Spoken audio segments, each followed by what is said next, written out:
Hello, good evening. Sorry, I'm a little tardy. If you knew me personally, you know that is sort of the norm for me to be a little bit late. I think I told some of you in BJ Davis's Discord today that we had some friends over this evening and knew it was going to run right up to this, but had a great time. For those of you who are wondering, thank you for waiting patiently, as you all are probably eagerly awaiting an update on the Q4 2022 Eli Lilly conference call, earnings call.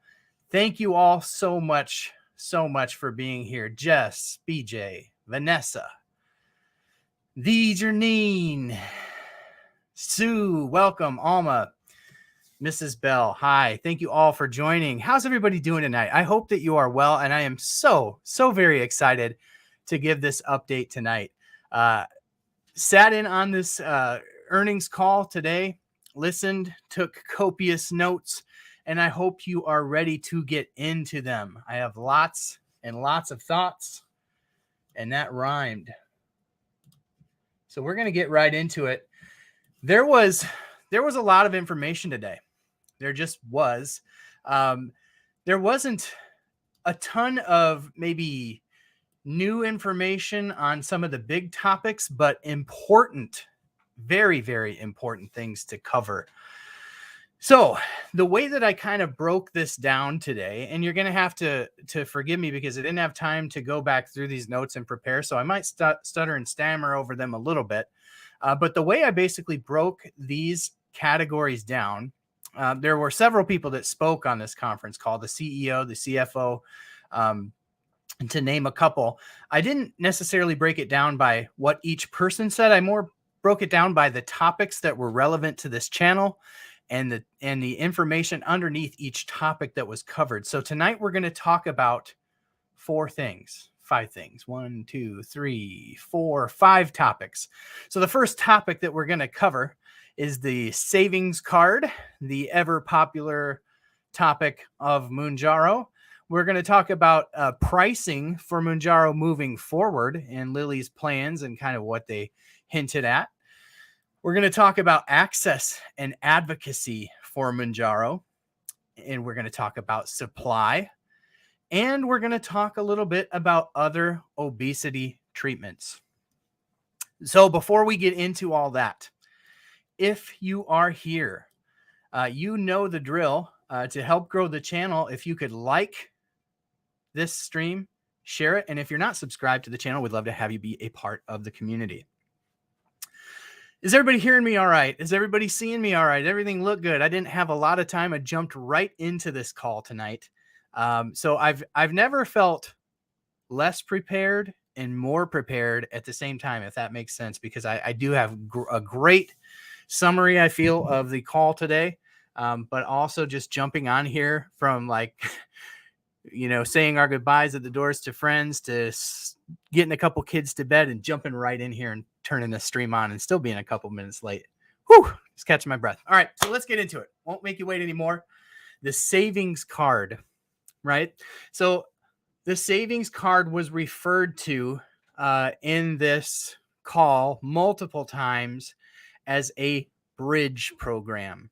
Those were their words. What they're implying there is the savings card was a bridge to get people onto the treatment, get them onto Mounjaro. That being said, they did touch a little upon the fact that they adjusted the card in late 2022 to focus on diabetic patients only. And at that time, they also made adjustments to promote revenue at the end of 2022 going into 2023, because if you follow the earnings call for its stated purpose, they missed their earnings, and that earnings basically the biggest contributing factor to the slowdown in the earnings or the missing the expectations was this major reduction in their COVID treatments. And so as that went down, they have to find a way to replace that revenue. They definitely see they see Mounjaro in 2023 as replacing that revenue. So, they're always trying to beat the previous year. They're always trying to satisfy investors. And Mounjaro right now will be the key driver of that success. It was iterated and reiterated on this call. So the implications of that for those taking Mounjaro off label is not great prospects for the card moving forward. In 2022, payer paid scripts only accounted for 40% of Mounjaro sales outside of the $25 copay, meaning there was only about 40% of all the Mounjaro scripts that were given out that were actually completely paid for and not partially, that burden was not partially shared by Lilly via the copay card. Now, I just want to show you real quick a slide. I've got a couple of them in here, but this is just a fascinating slide. You can see this is the first 34 weeks of Mounjaro post Mounjaro launch, right? And you can see that compared to the launches of Trulicity and semaglutide. So total prescriptions, you can see in the hundreds of thousands there.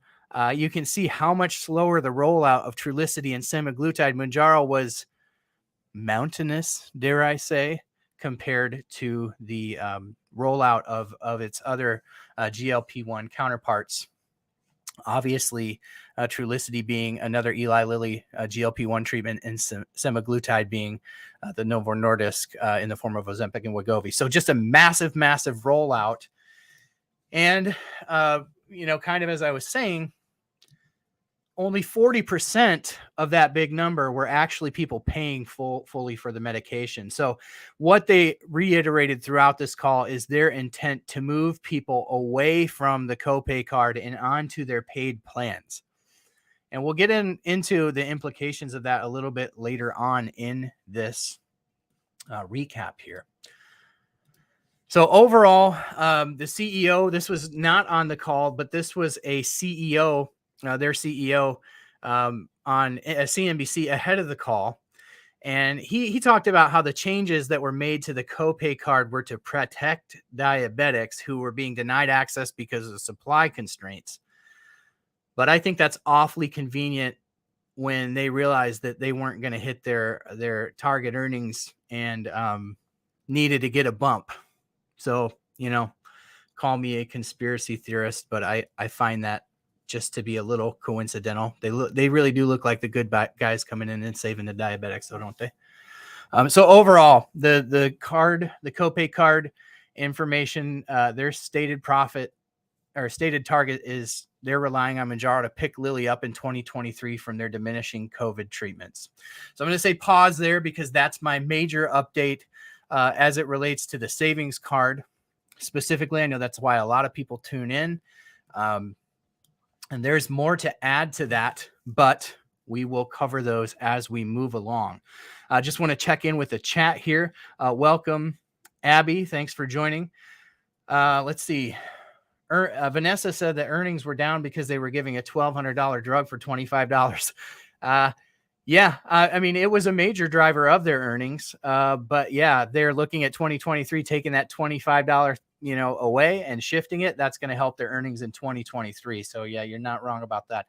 People were getting frustrated. She went on to say that they couldn't get their scripts filled, so they ended up changing to another product. I think the card should have been 125 instead of all these constant changes. That's an interesting take, Vanessa, and I appreciate you sharing that information. Brent Tuggle, welcome to the streams. I'd never underestimate the power of Wall Street to influence everything in your life. Cheers, brother. I totally know what you're saying there. Mrs. Bell, their rules are right. They created these savings cards. Yeah, I get it. Such a corrupt industry. What I've found, Irene, with life in general is anytime you get people involved, things get corrupt. Funny how that works. Doesn't matter the institution.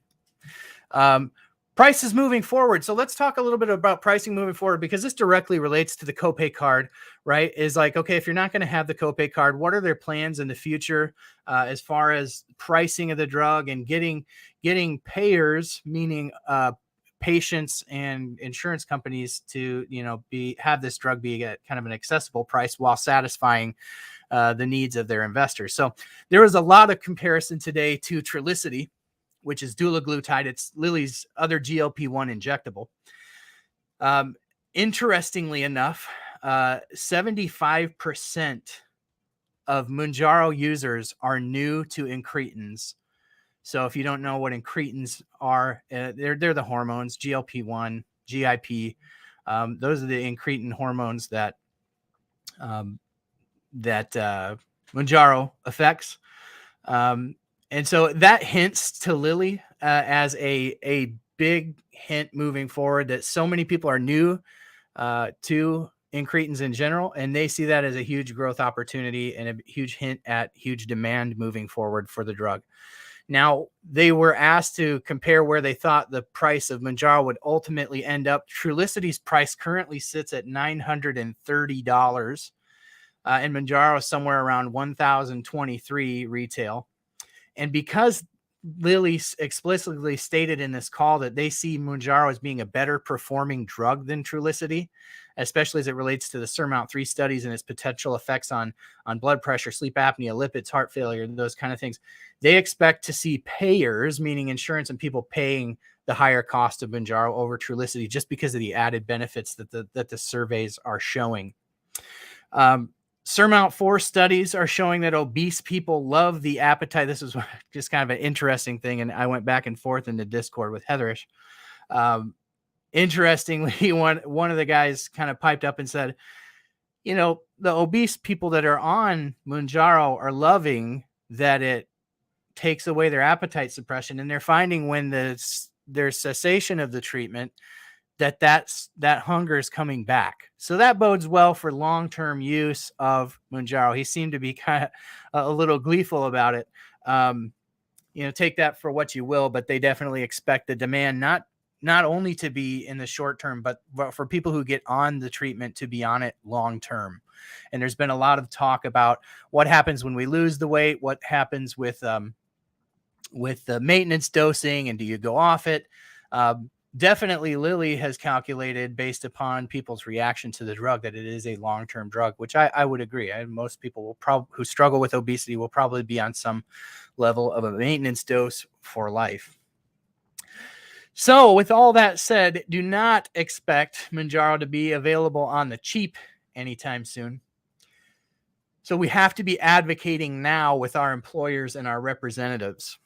And we're going to get into that a little bit more here, a little bit later on here in the stream, what we can do to be proactive and what Lilly is kind of seeing and what they're excited about. Let's jump back to the chat here. Yeah, lots of opinions about the pricing of Mounjaro. A lot of opinions, there's a lot of people that just want this to be free. Wouldn't that be nice?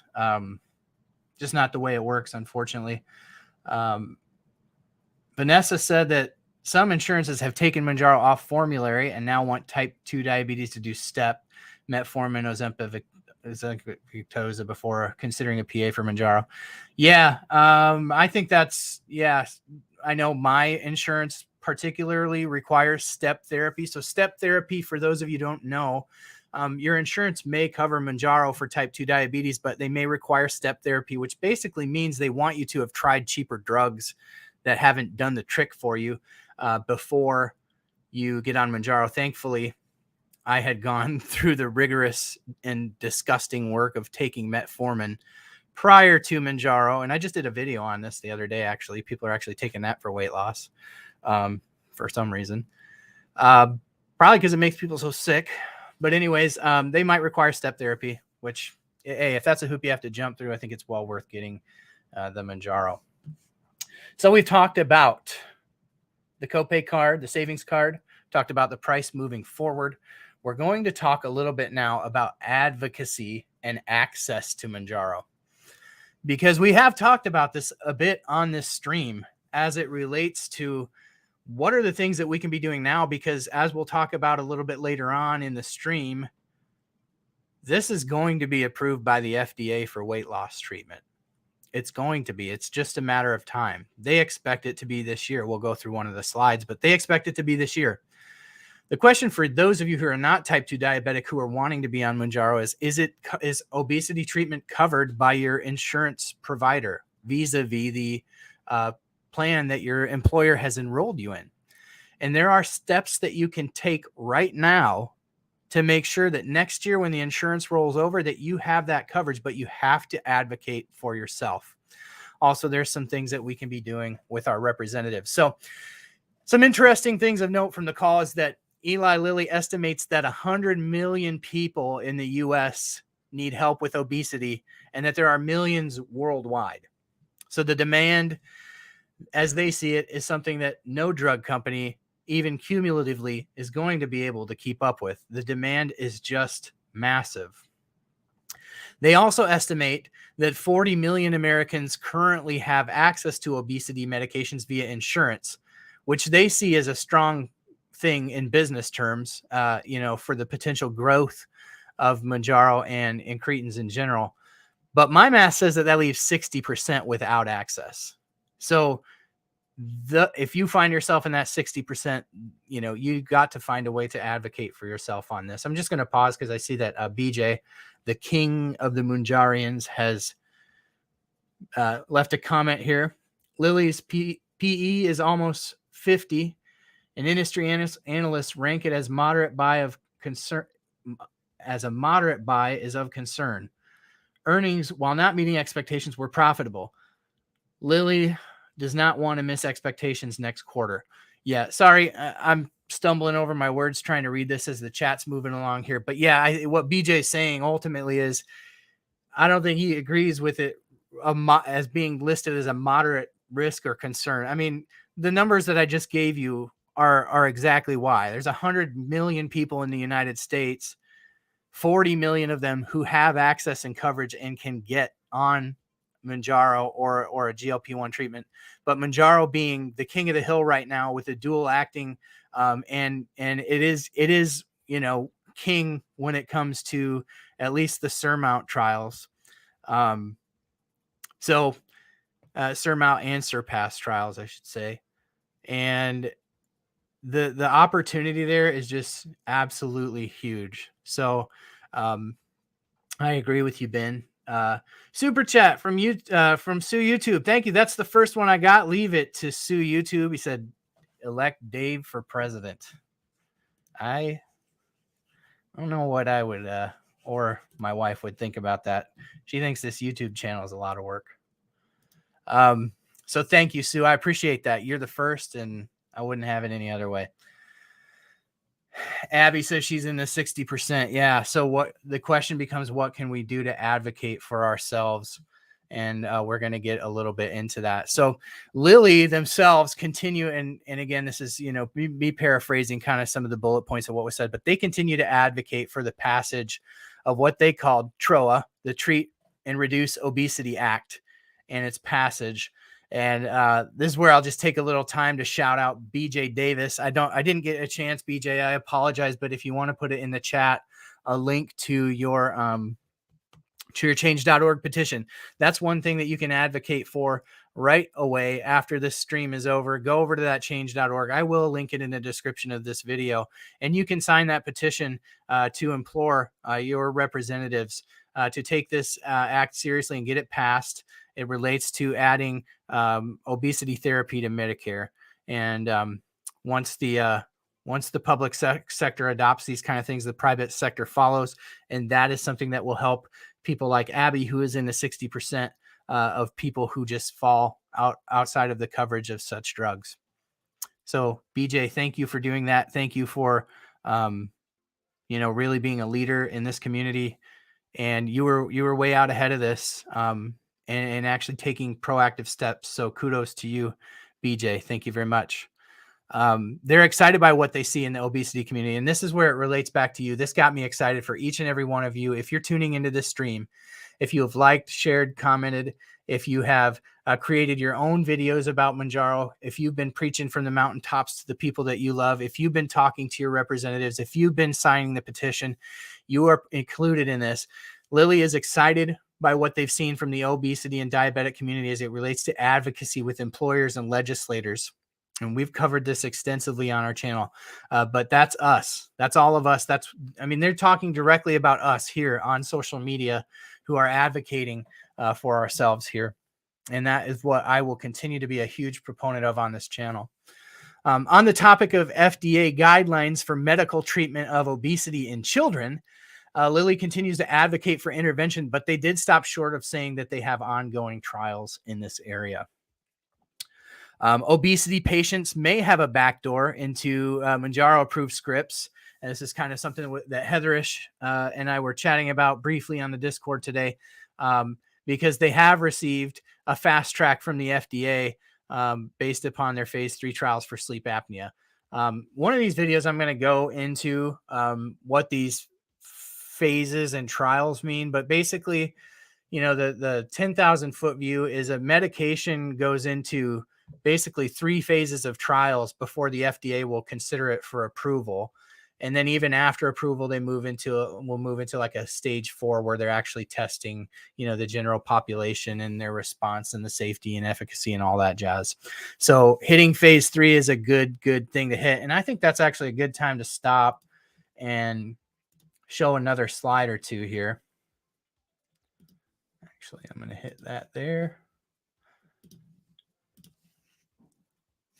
Make sure that I pull up the right slide for y'all.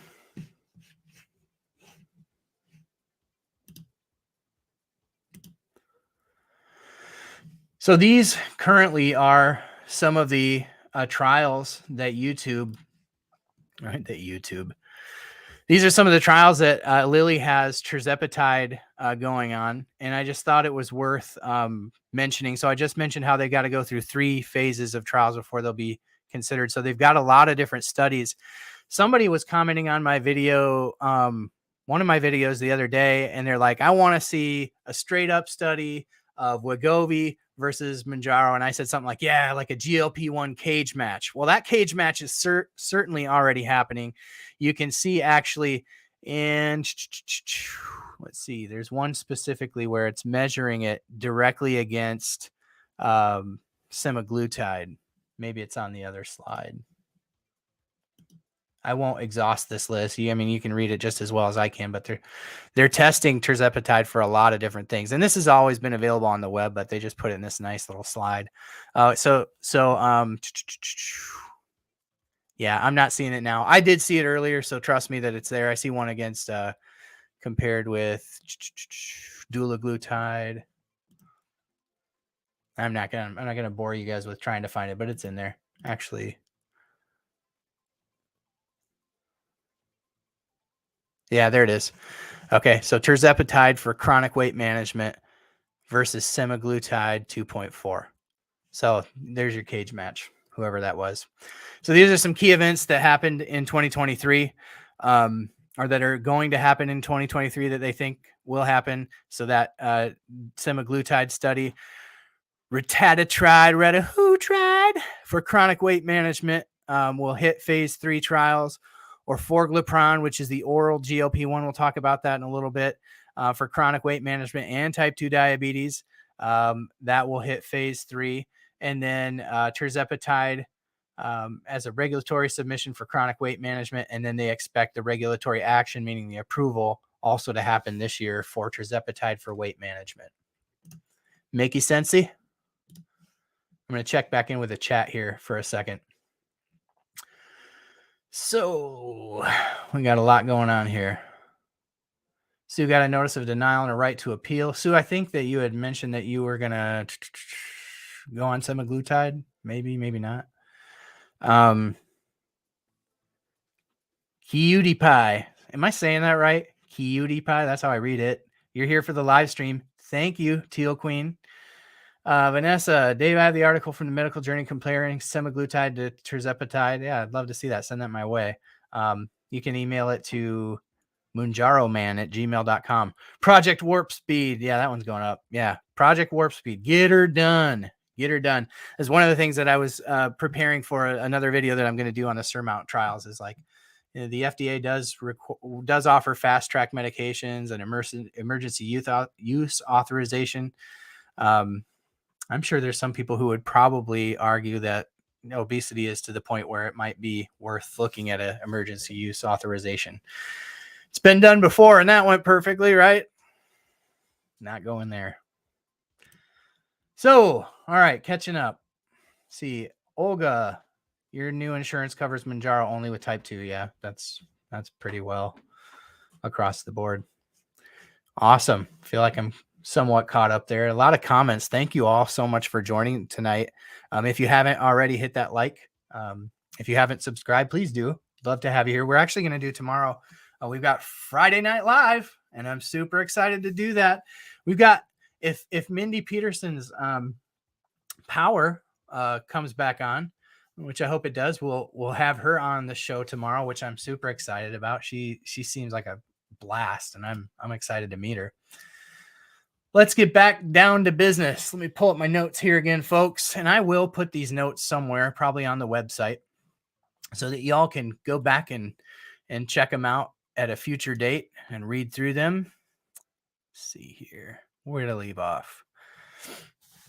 So I believe I left off talking about the back door that obesity patients may have because of that fast track for sleep apnea. There's a lot of people with sleep apnea that are also overweight. There's different things that cause sleep apnea and even different kinds of sleep apnea that you can be diagnosed with. So it's not a blanket one, but it could be a back door in there if you have sleep apnea and it gets that approval. Phase 3 tirzepatide for weight loss expected to wrap up second half of the year. We just read that on the slide. The FDA approval to follow, and the CEO kind of reiterated this on that Squawk Box show that I was watching as well. So yeah, talked a little bit about individual responsibility account copay caps will increase access to GLP-1 medications as well, and they got into a little bit about Medicare Part D as well. Supply. So let's talk about supply. So there's not a ton of new information here, and there's been a lot of articles that have come out in the last couple of weeks about this. So I feel like I'm kind of beating a dead horse with this one. Certainly not beating a dead horse like the coupon dead horse, but the FDA, they're keeping the FDA informed on the supply of Mounjaro. As we all know, the 5 and 10 milligrams were affected. Once the 7.5 got affected, the 5 and 10 got affected because people jump back or jump forward depending on that. So there's a big spike in those doses, which caused a shortage in those ones. You can keep track of that on the FDA website. If I think of it, I'll go back and I'll put a link in there, but you can just Google search medicine shortages, and it takes you to the FDA website where you can search tirzepatide, and you can see exactly what they're saying the latest is. Last I read, it was the 5 and 10 were going to be in short supply through February. So hopefully that gets resolved. And then they've also mentioned that there will be intermittent outages of other of the doses as well, because once one dose goes wonky, it affects the others. Plans to increase their manufacturing by 50% this year are still online for 2023. That includes a new plant in North Carolina, Concord, Indianapolis, and Ireland. And one of the things that I thought was interesting that they talked about as just kind of a strategic advantage that they have is because, I don't know if you knew this, but their Trulicity, which is their other GLP-1 medication, it uses the same injector pen as Mounjaro does. So from a manufacturing standpoint, that's a huge strategic advantage that they have that kind of cross compatibility between the delivery systems of those medications. So that's a big advantage that they have once that manufacturing does come online. And of course, a lot of the things that are going to happen is you're probably going to see some of the people that are on Trulicity switching to Mounjaro. But you know, that won't affect the ordering of the delivery system, which is real. I mean, I'm in manufacturing for work, and I can tell you that this stuff, the slightest little hiccup makes a big difference. So having, one injector is a huge strategic advantage for Eli Lilly in this space. And it really can't be understated. I'm going to check back in with the chat here because we just wrapped up my updates on the supply. Olga has prior authorization approval for Ozempic that expires in June, like her savings card with Mounjaro. chose to stay on Mounjaro till the card expires. I would do the same thing, but I want to reiterate. Melissa had mentioned on a comment on Melissa H from BJ's Discord, had mentioned on the video that I did on GLP-1. So I did just a general video on how GLP-1 medications work the other night. And I think I may have given some people the idea that Mounjaro is the be all end all. And I hope that I didn't. I certainly believe Mounjaro is the best. I won't back off that statement. But I also believe that semaglutide is a very, very, very close second. So Mounjaro's got him by a nose, you know. And Mounjaro is the only one I've taken, to be fair. She's taken both of them. So I do want to just reiterate for the sake of those of you who are getting kicked off the moon, as I've called it the last couple of weeks. There's great options. There's great secondary options, Wegovy and Ozempic, Trulicity.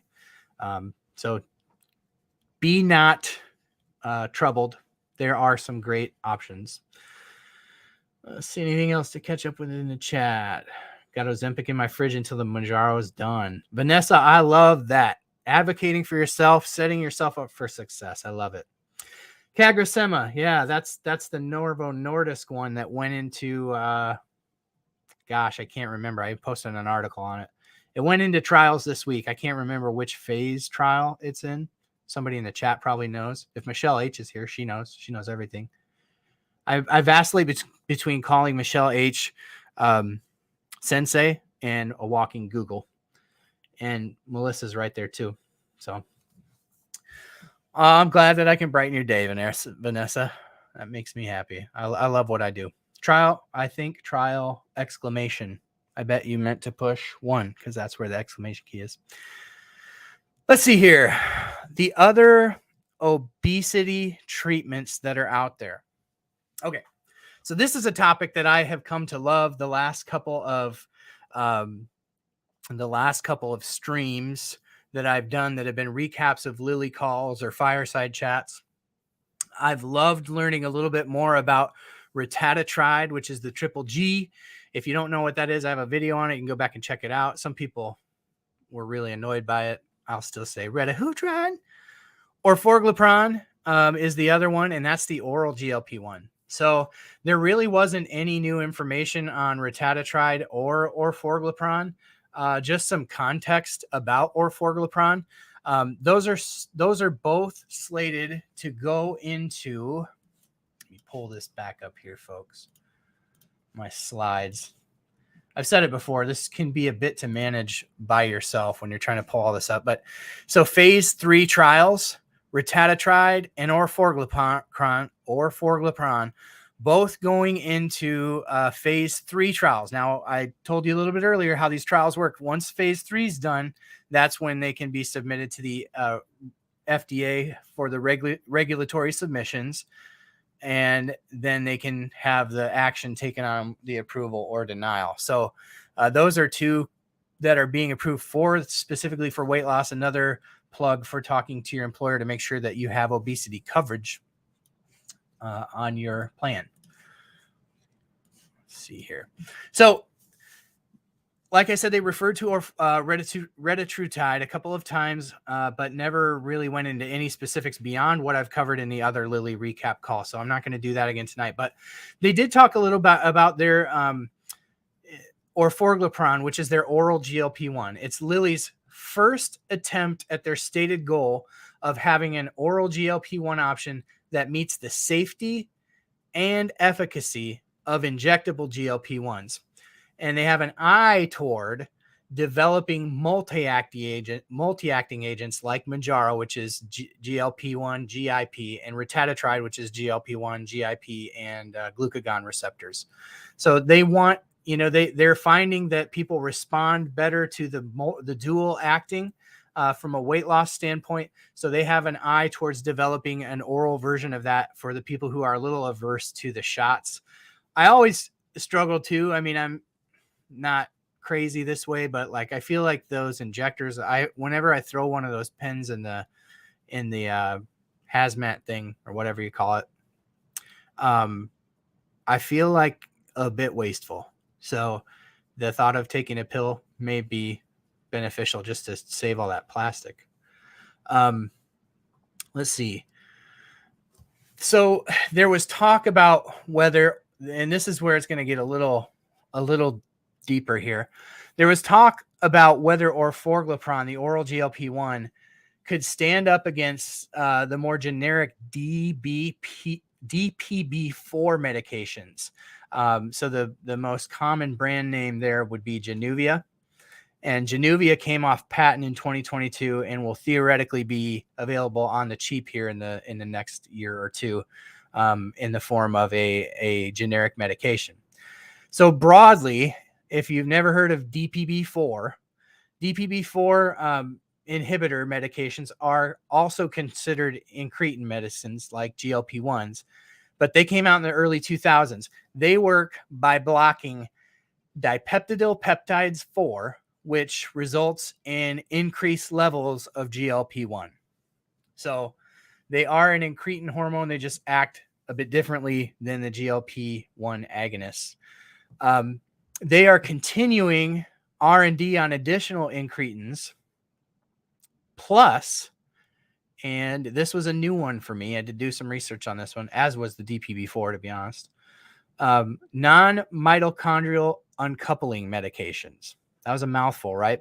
So non-mitochondrial uncoupling medications. So I'm going to try to unpack what those are. So it's a different way to stimulate weight loss. So non-mitochondrial uncoupling refers to a process by which the cells release energy stored in food without the involvement of mitochondria, which is the powerhouse of your cells. And this can occur in certain tissues like brown fat cells. Those are the bad fat cells, and they can be triggered by specific proteins. The process results in an increased metabolic heat production and decreases energy in stored fat, which is useful in regulating body temperature and maintaining energy balance. So just a different way of acting on people's fat and metabolism. And they stop short of saying what, how much, and all that jazz. But they said all that to basically give people the encouragement that GLP-1 medications and incretins are not the only option that they're exploring. They reiterated several times that, obesity is a chronic lifelong disease that people struggle with, one that often requires medical intervention to treat. And so that being said, they see this as a huge growth market. They have reiterated over and over that they see Lilly stock as being a very strong stock through 2030. And that largely on the back of these weight loss medications. So that is my update on the call. Abby with the super sticker. Thank you so much. I appreciate you, Abby. Yeah, this is kind of fun. I appreciate those of you who have chosen to give back to the channel. This is it is a side job. It is a side job, but I am loving it. I mostly just love all of you. I mean, I love doing these live streams. I appreciate all of you who join on these live streams, who watch the videos, make an effort to comment on all my videos. And you guys are just so encouraging. Abby, you've been here from the get-go. I call you all the OG Mounjaris. Mrs. Bell, you too. Obviously, BJ, who is the King Mounjari. Questions. I'll open it up for any questions that anybody may have, and I'll do my best to answer them. If you didn't get a chance to watch the call, sorry, a lot of talking. You ever had these Waterloo sparkling waters? Some people hate sparkling waters. I mean, they're not my first choice, but if I need to get some water in and I want a little flavor, at least a little essence of flavor, it's like a peach got soaked in some water. But these Waterloo brands are really good. Plug for them. And actually, that's the town I grew up in, was called Waterloo. It's not made there, but let's see. Abby can't imagine the oral will work as well as the shot. I'd be skeptical too. And I think, Abby, you said one time on a video, you're like, am I crazy or am I the only one that likes the sting of the medicine going in? I am so with you on that. Like, it feels like you're getting something, right? And I don't know that it would have the same effect. Like, I think it'd play a mental game with me to take a pill. $1,000 a pop. I don't feel guilty about chucking the pen. Sue, I knew you'd have, it's not so much about, it's just plastic. I mean, it's just going to be there forever. That kind of sucks, I think, but what are you going to do? Mrs. Bell prefers the injection. Yes, Jay Davis. Sorry, I'm just catching up with the chat. I realize this is not the most engaging part of the show, and I'm just reading your comments here. You can't drink those, Mrs. Bell. They give a lot of people heartburn. Cutie Pie, did you ever answer whether I'm saying your name right? I would love it if I was pronouncing your name right. Is there a shortage on the 12.5 or only the 7.5 and 10? Actually, there's only a shortage currently per the FDA on the 10 and the 5. The 7.5 came back in stock, but because everybody who couldn't get the 7.5 moved to the 10 or the 5, they couldn't get them. Now they're short. But they did say you're going to find intermittent shortages of all of them here and there. Just try a different pharmacy. It's my best. Correct, Cutie Pie. Thank you. Appreciate you. Question, how's your health and family doing? And actually, Sue, I saw you ask that earlier too. Thank you so much for asking that question. My health is good, generally. My blood sugars are well controlled. I'm 12 weeks in, so that's like technically 3 months. And I'm going to do an update next week, a 3-month update. And I'm going to share all the things, the weight, the everything. I'm feeling great. I still would say week to week on the 15 milligram, it's kind of a crapshoot. Some weeks are better than others when it comes to appetite suppression. I think that like I've been taking the 15 long enough, about a month now, to know that I think the biggest advantage is not that I feel that much more suppression than some of the higher doses, but I feel full way more fast when I'm eating.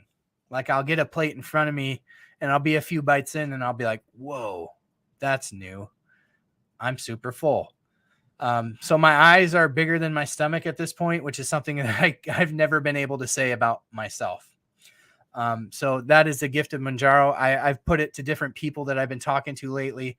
I eat normal people portions of normal people food, and I feel normal people full. And that's a completely new, profound feeling for me. And it's caused me all sorts of feels, and it's allowed me to do some mental work, just some mental inventory of where I've been, where I've come, and hopefully where I'm going in the future. So as far as the family goes, knock on wood, we're all staying healthy. My wife had 2 bouts of strep over the last month. That was a lot for our family, but she's feeling better now. We had some friends over tonight, which was great. Always cool to break bread with people.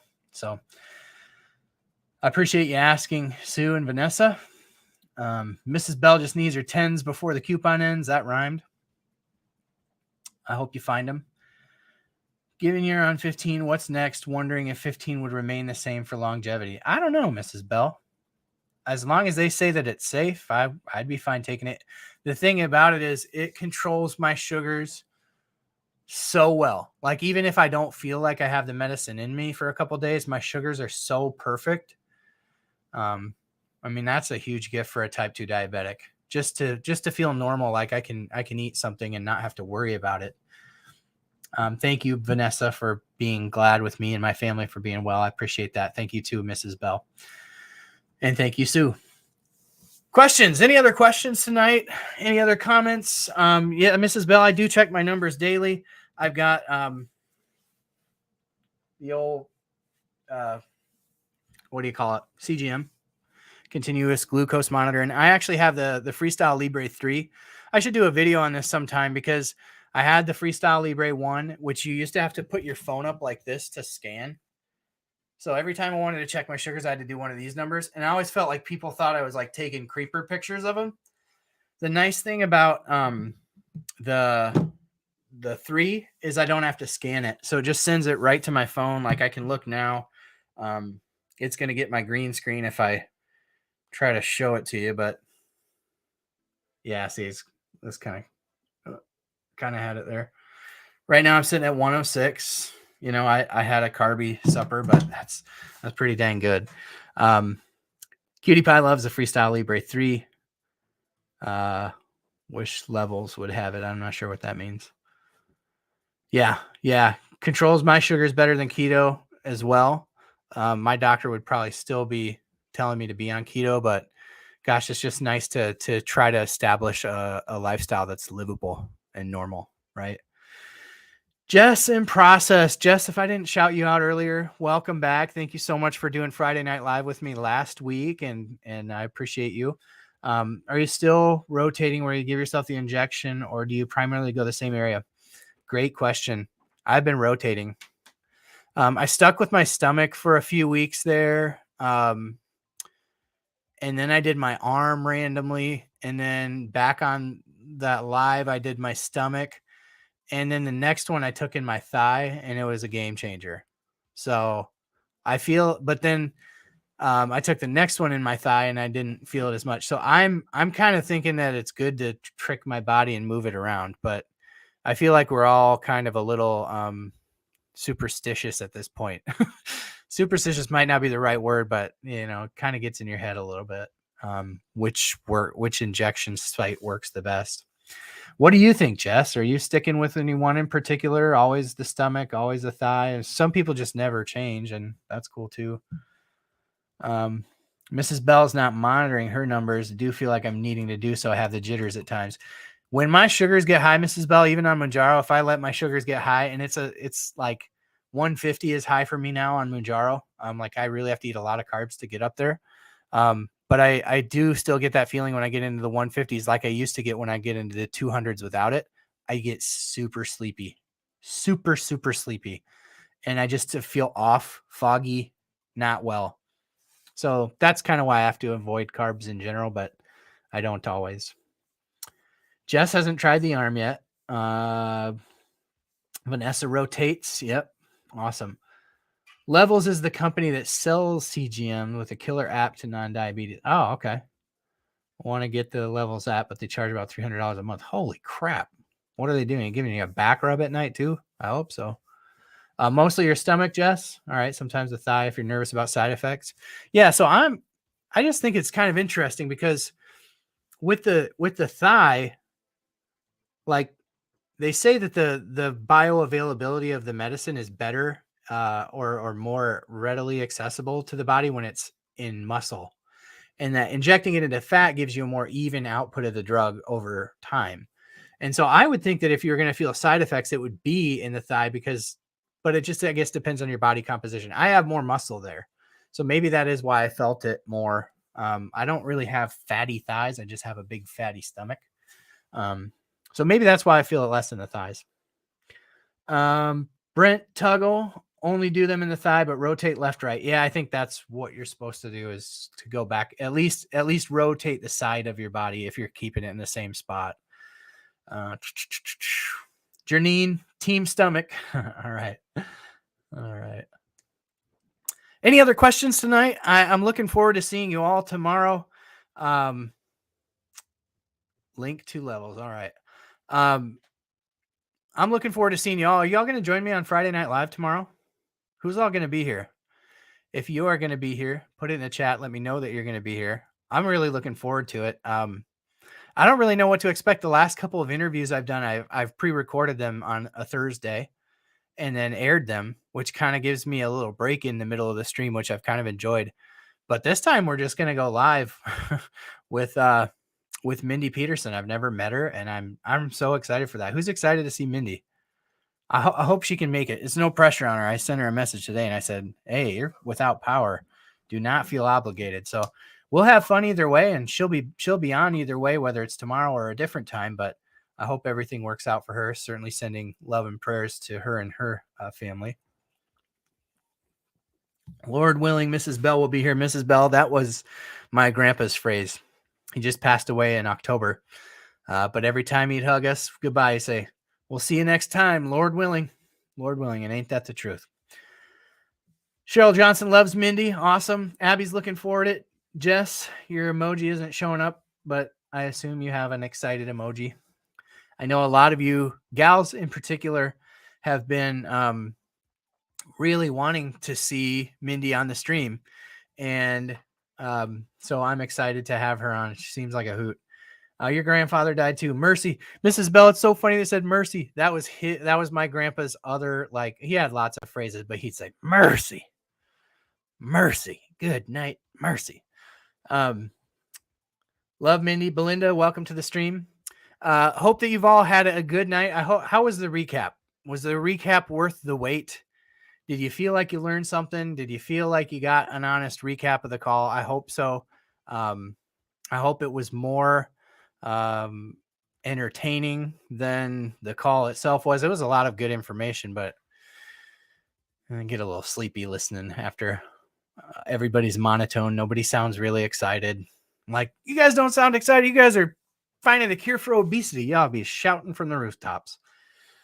Vanessa says, thank you for the good work. Sue says, yes, thumbs up. Awesome. Thank you very much. I appreciate each and every one of you joining on the stream tonight. We're going to wrap it up for tonight and save the rest of the energy for tomorrow night when we do Friday Night Live. I did a short today. If you didn't get a chance to check that out, please pop over to the channel, click on shorts, and check out the short that I did today. I thought it was funny. I crack myself up sometimes more than I crack others up. I'm finding that about myself, but at least I entertain myself, right?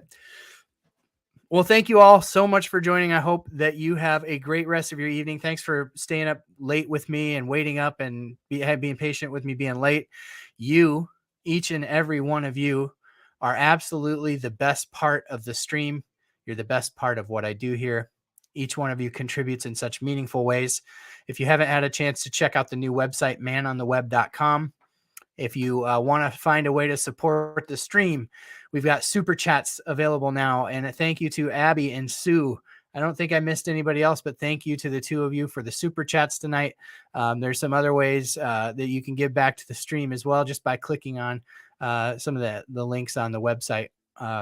YouTube or the Amazon links are helpful too. So appreciate all you do. Thank you very much. Have a great evening. Can't wait to see you all tomorrow on Friday Night Live. Until then, have a great and safe evening and a wonderful Friday. We'll catch you tomorrow night.